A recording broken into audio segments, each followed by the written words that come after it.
आज न रमज़ान शरीफ़ जो अॼु ॿियो ॾींहुं आहे। थर जा जेके समूरा शहर आहिनि मिठी इस्लाम कोट छाछरो डिप्लो नंगर पकड़ डायली इन्हनि जे शहरनि में जेका से महांगाई चोट चढ़ी वई आहे।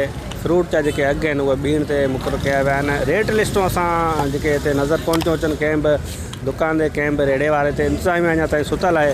असां जेके फ्रूट विकिरो कंदड़ आहिनि उन्हनि सां ॻाल्हि ॿोल कंदासीं त हू छा चवंदा अचो त उन्हनि सां ॻाल्हि ॿोल कयूं। छायो 60 रुपया किलो आहे, गिदरो 50 रुपया किलो आहे, सरदो 150 रुपया किलो, चकू 100 रुपया किलो, रूअफ़ज़ा 240 रुपये किलो। रेट लिस्टूं छो कोन लॻनि? ना आई कोन्हे साईं, ना आई कोन्हे। 80 रुपया किलो, 2400 रुपया मण ॾिनो आहे सेठ। सॼो हाणे तोरे खणणो पवंदो गिदरो।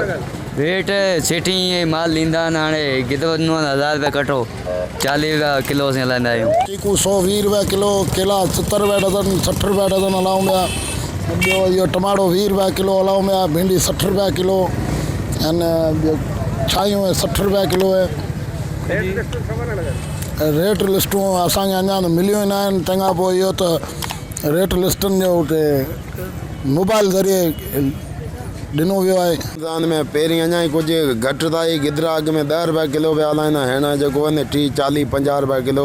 ऐं छुआरो ई जेको अघ में मिलियो 1500 रुपया कार्टून, हिन दुकानदारो करे वेठो 2300 रुपया कार्टून। हाणे 60 रुपया पए थो। गिराक वीचारो कीअं वठे रमज़ान जे महीने रोज़ा कीअं खोले। जाम दुख थिए थो, पर असीं पोइ बि पंहिंजो मुनाफ़ो 5 रुपया 2 रुपया रखी ॾियूं था। लिस्टूं अञा असांखे ॾिनऊं कोन्हे। असांजे जेको वापारी जेको वेठा आहिनि उन अञा सही नमूने पंहिंजो डिस्कन कयूं कोन्हे।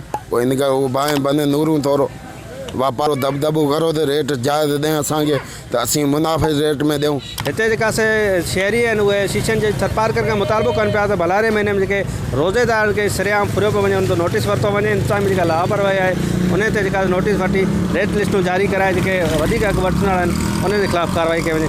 गाज़ी बजीर अवामी आवाज़ TV न्यूज़ मिठी थरपारकर। विज़िट कयो अवामी आवाज़ मीडिया ग्रुप जी वेबसाइट awamiawaz.pk।